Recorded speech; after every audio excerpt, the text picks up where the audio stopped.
क्या होगा अगर Kang the conqueror, ghost rider और लूसीफर के बीच में फाइट हो जाए तो कौन जीतेगा? और इन तीनों में सबसे पावरफुल कैरेक्टर कौन है? एमसीयू का नया multiverse level threat Kang the Conqueror, demon from एलेंटीरो, घोस्ट राइडर या King of Hell, demon lord Lucifer, morning star. तो ये वीडियो बहुत ही इंटरेस्टिंग होने वाली है, तो इसे बिल्कुल भी स्किप मत करना और एंड तक जरूर देखना ताकि तुम कुछ भी मिस ना करो। तो कैंग, घोस्ट राइडर और लूसीफर तीनों अपनी सुपर पावरफुल और सुपर डिस्ट्रक्टिव डिजाइन की वजह से मोस्ट पावरफुल कैरेक्टर्स में से एक है और बहुत ही कम ऐसे कैरेक्टर्स हैं जो एक्चुअली उन्हें हरा पाए हैं। तो सबसे पहले बात कर लेते हैं कैंग वर्सेस घोस्ट राइडर की और जानने की कोशिश करते हैं कि इन दोनों में से ज्यादा पावरफुल कौन है। बात करें कैंग की, कैंग एक नॉर्मल ह्यूमन बीइंग है जिसका नाम नेथानियल रिचर्ड है और उसकी स्टोरी शुरू होती है आज से लगभग 900 साल बाद फ्यूचर में। तो कैंग की स्टोरी बहुत कॉम्प्लिकेटेड है जिसमें timeline, time travel, multiple Kang, Kang के बहुत सारे वेरिएंट्स और कैंग काउंसिल जैसी बहुत सारी चीजें हैं। तो कैंग 13th सेंचुरी में पैदा हुआ एक नॉर्मल ह्यूमन बीइंग है जिसका असली नाम नेथानियल रिचर्ड्स है और जैसा कि तुम्हें नाम से ही पता लग रहा होगा ये फैंटास्टिक फोर के रीड रिचर्ड्स की फैमिली को बिलोंग करता है, जो कि अभी तक पूरी तरह से कंफर्म नहीं है क्योंकि कॉमिक्स से बहुत सारे ऐसे इंसिडेंट भी हुए हैं जिससे पता लगता है कि ये शायद डॉक्टर डूम से रिलेटेड है, जो कि अभी तक क्लियर नहीं है। और खुद कैंग को भी ये पता नहीं होता कि एक्चुअल में उसके एंसेस्टर्स कौन है, जिसके बाद वो अपने पास्ट और रिचर्ड टाइटल पे रिसर्च करना शुरू करता है और उसे पता लगता है अर्थ 616 के फैंटास्टिक फोर और डॉक्टर डूम के बारे में। और इसी दौरान उसे अपने पूर्वजों की एक टाइम मशीन भी मिलती है और वो अपने सभी सवालों का जवाब जानने के लिए पास्ट में जाने का डिसीजन लेता है और गलती से पहुंच जाता है एंशिएंट इजिप्ट में। और फिर वो वहां से वापस आने अपनी आइडेंटिटी के बारे में पता लगाने के बजाय वहीं पर रहने का डिसीजन लेता है और वहीं पे अपनी आइडेंटिटी को चेंज करके पूरे इजिप्ट को कैप्चर करके वहां का फैरो बन जाता है, जो कि वहां के लोगों के लिए गॉड की तरह था क्योंकि वो फ्यूचर से आया था और बहुत सी ऐसी चीजों के बारे में जानता था जिसे उस टाइम के लोग सोच भी नहीं सकते थे। और वो पास्ट के सभी इवेंट्स, टाइमलाइन और आगे क्या होने वाला है सब कुछ जानता था। और नेथानियल रिचर्ड्स वहां पे आराम से रह रहा था जब तक फैंटास्टिक फोर की टीम वहां पे नहीं आ जाती टाइमलाइन को सेव करने के लिए। और क्योंकि नेथानियल के पास कोई भी सुपर पावर्स नहीं थी इसलिए वो फैंटास्टिक फोर की टीम से बहुत ही आसानी से हार जाता है। और ये बात याद रखना कि वो अभी तक कैंग दी कॉन्करर नहीं बना है और ना ही उसके पास अपना कोई फ्यूचर का अटैक और फ्यूचर की वेपन्स है, जिसके बाद नेथानियल अपनी टाइम मशीन में बैठकर 13th सेंचुरी में जाने की ट्राई करता है। पर क्योंकि ये टाइम मशीन उतनी भी परफेक्ट नहीं थी और बहुत ही पुरानी थी इसलिए वो गलती से पहुंच जाता है करंट टाइमलाइन में जहाँ पे एवेंजर्स, फैंटास्टिक फोर और डॉक्टर डूम थे, जिसके बाद वो डॉक्टर डूम के साथ मिलकर अर्थ को कॉन्कर करने का प्लान बनाता है। बट स्टिल क्योंकि नेथानियल के पास कोई भी सुपर पावर्स नहीं है, ना ही उसके पास अभी तक उसका फ्यूचर का कोई टैग है और ना ही अभी तक वो कैंग दी कॉन्कर बना है, वो एवेंजर से बहुत बुरी तरह से हारता है। एंड देन अगेन फिर से एक शर्मनाक हार के बाद नेथानियल फिर से अपने टाइम मशीन में बैठकर अपने 13th सेंचुरी में जाने की ट्राई करता है। बट स्टिल उसकी टाइम मशीन उतनी परफेक्ट नहीं है और पता नहीं क्या ही है, वो फिर से टाइम स्टोन के चलते हमारे टाइम से 2000 साल आगे और अपने टाइम से 1000 साल आगे पहुंच जाता है 14th सेंचुरी में। और जब वहां पर पहुंचता है तो वो देखता है कि सभी मशीनों और ह्यूमंस के बीच में वॉर चली हुई है और पूरी ह्यूमैनिटी खत्म होने वाली है। क्योंकि ये मशीन उनके टाइम की नहीं थी बल्कि पास्ट की थी, इसलिए 14th सेंचुरी में किसी को भी ये पता नहीं था कि इन मशीनों को कैसे यूज करना है। और क्योंकि नेथानियल पास्ट से आया था और ये सभी मशीन्स उसी के टाइम की थी इसलिए वो इन सभी मशीन्स को यूज करना जानता था और वो इन सभी मशीन्स को बंद करके वॉर को रोकने के बजाय इन मशीन्स का यूज करके खुद को अपग्रेड करता है, अपने लिए एक आर्मर बनाता है और 14th सेंचुरी की पूरी अर्थ को ही कॉन्कर कर लेता है, जिसके बाद वो अपने लिए एक नई आइडेंटिटी लेता है और नेथानियल रिचर्ड्स से बन जाता है कैंग दी कॉन्करर। पर वो यहीं पे नहीं रुकता बल्कि अपने टैग और टाइम ट्रैवल का यूज करके वो उस टाइम की पूरी गैलेक्सी को कॉन्कर कर लेता है। और इसके बाद की कैंग की स्टोरी में इतना ज्यादा टाइम ट्रैवल है कि उसे मास्टर ऑफ टाइम भी कहा जाता है और यही सब टाइम ट्रैवल की वजह से उसके बहुत सारे वेरिएंट्स भी हैं। और अगर किसी फाइट में कैंग हारने वाला होता है तो वो टाइम ट्रैवल करके पास्ट में चला जाता है और अपने पास्ट वाले वेरिएंट को बताता है कि कैसे वो इस फाइट को हारने वाला था और क्या करके वो इस फाइट को फ्यूचर में जीत सकता है। इसके अलावा मल्टीवर्स में काउंसिल ऑफ कैंग भी है जिसमें मल्टीवर्स के सभी कैंग है और वहीं पर है एक सुप्रीम कैंग जिसका मेन मोटिव सभी टाइम के सभी यूनिवर्सेस को कॉन्कर करना है। बात करें कैंग के पावर्स की तो कैंग एक नॉर्मल ह्यूमन बीइंग है जिसके पास कोई भी सुपर पावर नहीं है और वो बस जीनियस लेवल इंटेलिजेंट और हैंड टू हैंड कॉम्बैट का मास्टर है। और कैंग की सबसे बड़ी वेपन और पावर है उसका टाइम ट्रैवल और उसका आर्मर, जो कि उसे Superman strength, speed, stamina, durability और टाइम ट्रैवल जैसी एबिलिटीज देता है। और उसने इमरजेंसी सिचुएशन के लिए अपने कुछ क्लोन्स ही बना के रखे हैं जो कि फिलहाल तो अनकॉन्शियस है, पर मल्टीवर्स के अगर किसी भी सिनेरियो में कैंग मरने वाला होता है तो उसके आर्मर के अंदर की एक डिवाइस उसकी कॉन्शियसनेस को उन क्लोन्स में शिफ्ट कर देती है, जो कि किसी दूसरी टाइमलाइन में सेफ लोकेशन पे होते हैं। और ये एबिलिटी कैंग को ऑलमोस्ट इमॉर्टल बना देती है। तो ये थी कैंग की पावर्स। और कैंग की पावर्स को अच्छे से जान लेने के बाद अब बात करते हैं घोस्ट राइडर की और जानने की कोशिश करते हैं कि आखिर घोस्ट राइडर कितना ज्यादा पावरफुल है। तो घोस्ट राइडर एक एंटी हीरो है जिसका सर और पूरी बॉडी हेल फायर से जलती रहती है। घोस्ट राइडर को उसकी पावर्स मिलती हैं ह्यूमन बॉडी और ज़राथोस के कॉम्बिनेशन से, जो कि एक डिमोनिक सोल है जिसे लूसीफर ने हेल से निकाल दिया था क्योंकि वो वहां पे सभी बुरी सोल्स को अब्सॉर्ब कर अपनी पावर्स को बढ़ा रहा था, जिससे लूसीफर अपना काम ठीक से नहीं कर पा रहा था। घोस्ट राइडर कितना ज्यादा पावरफुल है इसका आइडिया आप इस बात से लगा सकते हो कि खुद हेल का राजा लूसीफर उस पर अपनी मैजिकल पावर से नजर रखता है, क्योंकि लूसीफर का मानना है कि घोस्ट राइडर ने अगर गलती से अपने ऊपर से कंट्रोल खो दिया तो वो एक अल्टीमेट किलिंग मशीन बन जाएगा और कुछ ही घंटों में पूरी ह्यूमैनिटी को अर्थ पर से खत्म कर देगा। और लूसीफर बिल्कुल भी नहीं चाहता कि ऐसा हो, क्योंकि ऐसा होने पर हेल और हेवन का कॉम्बिनेशन पूरी तरह से बिगड़ जाएगा और चीजों को कंट्रोल करना बहुत ही ज्यादा मुश्किल हो जाएगा। बात करें कुछ बेसिक पावर्स की तो घोस्ट राइडर के पास Superman strength, speed, stamina, durability, instant healing और इमॉर्टैलिटी जैसी पावर्स हैं। इसके अलावा घोस्ट राइडर सिर्फ किसी की आंखों में देखकर उसकी सोल को अब्सॉर्ब हेल में ट्रैप या डिस्ट्रॉय कर सकता है, या किसी को सिर्फ देखकर उसकी पूरी बॉडी को हेल फायर से जला सकता है। इसके अलावा घोस्ट राइडर के पास चेन, नाइफ और शॉटगन जैसी वेपन्स भी हैं, जिनका सिर्फ टच होती है वो सामने वाले की सोल को अब्सॉर्ब कर सकता है और उसकी बॉडी को हेल फायर से डिस्ट्रॉय भी कर सकता है। घोस्ट राइडर अपनी ओरिजिनल फॉर्म में इमॉर्टल है और अपना इवन पूरा सिर्फ हट जाने के बाद भी उसे दोबारा से रीग्रो कर सकता है, पर अगर समहाउ कोई उसके होस्ट को उसकी नॉर्मल फॉर्म में मार भी देता है फिर भी घोस्ट राइडर नहीं मरेगा, बल्कि उसकी फैमिली और फ्रेंड्स में से कोई और घोस्ट राइडर बन जाएगा मेफिस्टो के कर्स की वजह से। तो ये थी घोस्ट राइडर की पावर्स, और घोस्ट राइडर और कैंग की पावर्स को अच्छे से जान लेने के बाद अब बात करते हैं फाइट कंपैरिजन की और जानने की कोशिश करते हैं कि इन दोनों में से ज्यादा पावरफुल कौन है और फाइट होने पर कौन जीतेगा। तो कैंग बहुत ही ज्यादा पावरफुल है, जो कि एमसीयू का नया सुपर विलन और मल्टीवर्स लेवल थ्रेट है, पर दूसरी तरफ घोस्ट राइडर है जिसका सर और पूरी बॉडी हेल फायर से जलती रहती है। कैंग फाइट में मोस्टली डिपेंड करता है अपने अटैक और फ्यूचर के एडवांस वेपन पर घोस्ट राइडर पर उसका कोई भी असर नहीं होगा, क्योंकि घोस्ट राइडर अपनी ओरिजिनल फॉर्म में इमॉर्टल है और वैसे भी जिसका सर और पूरी बॉडी हेल फायर से जल ही रही है तुम उसका क्या ही कर लोगे। कैंग टाइम ट्रैवल करके पास में जाकर घोस्ट राइडर को बचपन में मारने की कोशिश कर सकता है, पर घोस्ट राइडर का पावर सोर्स ज़ेराथोस है, जो कि एक डिमोनिक सोल है और वो मरकर हेल से ही आई है, इसलिए वो उसे दोबारा से नहीं मार सकता। और अगर कैंग घोस्ट राइडर के होस्ट डॉनी ब्लेज को मारने की कोशिश करता है तो वो उसे इजीली मार सकता है, पर इससे घोस्ट राइडर नहीं मरेगा, बल्कि डॉनी ब्लेज की फैमिली और फ्रेंड्स में से कोई और घोस्ट राइडर बन जाएगा मेफिस्टो के कर्स की वजह से। कैंग के पास एडवांस वेपन और अटैक है, पर उसका अटैक उसे हेल और हेवन के बारे में नहीं बताता और ना ही कोई इन्फॉर्मेशन देता है। और इवन अगर कैंग दी कॉन्करर अटैक करके घोस्ट राइडर का सर या पूरी की पूरी बॉडी को भी डिस्ट्रॉय कर देता है फिर भी घोस्ट राइडर नहीं मरेगा, बल्कि वो दोबारा से रीजनरेट हो जाएगा और ऐसे फाइट करता रहेगा जैसे कुछ हुआ ही नहीं। दूसरी तरफ घोस्ट राइडर के पास हेल फायर है और वो अपनी हेल फायर का यूज करके थॉर के म्योनिर तक को मेल्ट कर चुका है, इसलिए कैंग की कोई भी वेपन घोस्ट राइडर तक पहुंचने से पहले ही मेल्ट हो जाएगी। और घोस्ट राइडर अपनी इस हेल फायर का यूज करके कैंग की वेपन्स, कैंग के आर्मर और खुद कैंग तक को एग्जिस्टेंस से इरेज कर सकता है। इसके अलावा घोस्ट राइडर के पास चेन, नाइफ और शॉटगन जैसी वेपन्स भी हैं, जिनके सिर्फ टच होते हुए वो कैंग की सोल और बॉडी को डिस्ट्रॉय, हेल में ट्रैप या अब्सॉर्ब भी कर सकता है। और अगर फाइट के बीच में कैंग गलती से भी घोस्ट राइडर की आंखों में देख लेता है तो घोस्ट राइडर बगैर अपनी जगह से हिले पैनिक स्टेयर्स के थ्रू एक ही सेकंड में कैंग की सोल को अब्सॉर्ब या डिस्ट्रॉय कर सकता है। हालांकि कैंग इससे नहीं मरेगा और कैंग का आर्मर उसकी कॉन्शियसनेस को उसके दूसरे क्लोन में शिफ्ट कर देगा, पर फिर भी ये multiverse level threat ghost rider के सामने 10 मिनट भी नहीं टिक पाएगा और ये फाइट शुरू होने से पहले ही खत्म हो जाएगी। और वैसे भी जो एंटमैन 3 में एटमैन से आने वाला है उसको तुम घोस्ट राइडर से क्या ही कंपेयर करोगे। और इवन कॉमिक्स में भी कई बार घोस्ट राइडर और कैंग के बीच में फाइट हो चुकी है, जिसमें हर बार घोस्ट राइडर ने इस फाइट को फाइट तक कंसीडर नहीं किया है और कैंग घोस्ट राइडर से बहुत बुरे तरीके से हारा है। इन दी एंड कैंग ना ही घोस्ट राइडर को हरा सकता है ना ही उसे मार सकता है, जबकि घोस्ट राइडर कैंग को मार भी सकता है और हरा भी सकता है, इसलिए घोस्ट राइडर इस फाइट का एक अल्टीमेट विनर होगा और फाइट में चाहे जो भी हो इन दी एंड जीतेगा घोस्ट राइडर। तो बात करते हैं कैंग वर्सेस लूसीफर की और जानने की कोशिश करते हैं कि इन दोनों में से ज्यादा पावरफुल कौन है।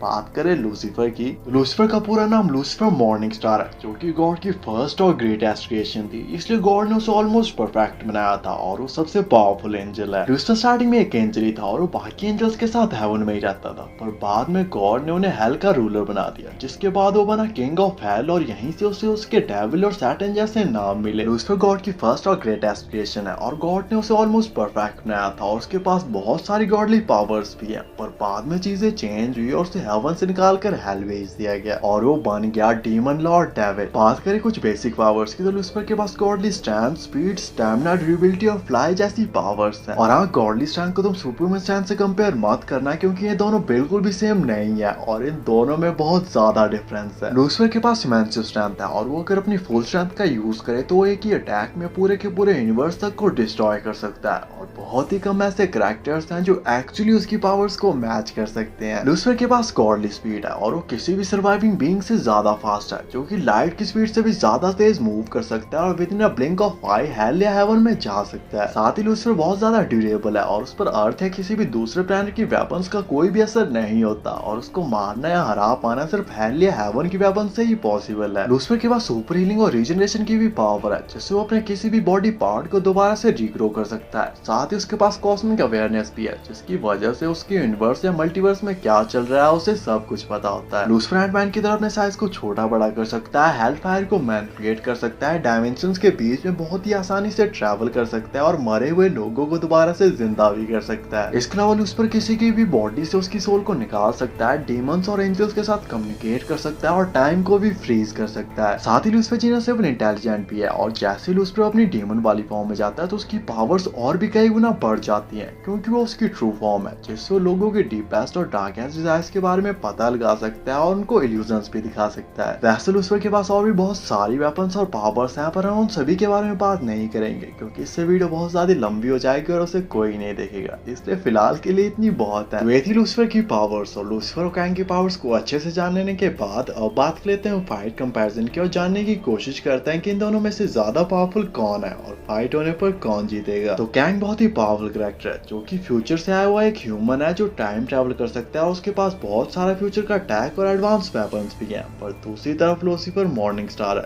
जो कि गॉड की फर्स्ट क्रिएशन है और ऑलमोस्ट गॉड के बराबर ही पावरफुल है। कैंग बहुत ही ज्यादा पावरफुल है और उसने बहुत सारे प्लैनेट और गैलेक्सियों तक को कॉन्कर किया है। पर दूसरी तरफ लूसीफर मॉर्निंग स्टार है, जो कि अपने एक ही अटैक में उन गैलेक्सियों के साथ साथ पूरे के पूरे यूनिवर्स तक को डिस्ट्रॉय कर सकता है। कैंग के पास फ्यूचर की बहुत ही एडवांस और पावरफुल वेपन्स हैं, पर उन वेपन्स का लूसीफर पर कोई भी असर नहीं होगा, क्योंकि अर्थ या किसी भी दूसरे प्लैनेट की वेपन्स का लूसीफर पर कोई भी असर नहीं होता और उसको मारना या हरा पाना सिर्फ हेल या हेवन की वेपन से ही पॉसिबल है, जो कि फ्यूचर में नहीं मिलती और ना ही कैंग का अटैक उसे इस बारे में कुछ बता सकता है। कैंग टाइम ट्रैवल करके पास में जाके लूसीफर को पैदा होते ही मारने की कोशिश कर सकता है, पर अगर वो ऐसा करता है तो उसका सामना सीधे गॉड से होगा और मुझे नहीं लगता कि कैंग गॉड से फाइट करने की कोशिश भी करेगा। कैंग ने बहुत सारे प्लैनेट्स और गैलेक्सीज को कॉन्कर किया है, पर लूसीफर उसी हेल का डीमन लॉर्ड है जहां पर कैंग बनने के बाद जाने वाला है। लूसीफर अगर चाहे तो वो कैंग की तरफ सिर्फ देखकर उसकी कॉन्शियसनेस, सोल और बॉडी तीनों को एक साथ ही हेल में ट्रैप या डिस्ट्रॉय कर सकता है। पर खैर, जो एंटमैन 3 में एंटमैन से आने वाला है उसको तुम लूसीफर से क्या ही कंपेयर करोगे। In the end of the day Kang the conqueror genius level intelligent और पावरफुल तो है, पर एंड में वो सिर्फ एक नॉर्मल ह्यूमन बीइंग है, जो कि ना ही लूसीफर को मार सकता है ना ही उसे हरा सकता है, जबकि लूसीफर कैंग को मार भी सकता है और उसे हरा भी सकता है। और लूसीफर इस फाइट का एक अल्टीमेट विनर होगा और फाइट में चाहे जो भी हो इन द एंड जीतेगा लूसीफर ही। बाकी आपके हिसाब से इस फाइट की और क्या पॉसिबिलिटीज हो सकती हैं और नेक्स्ट वीडियो किस टॉपिक पे बनानी चाहिए, कमेंट करके जरूर बताना।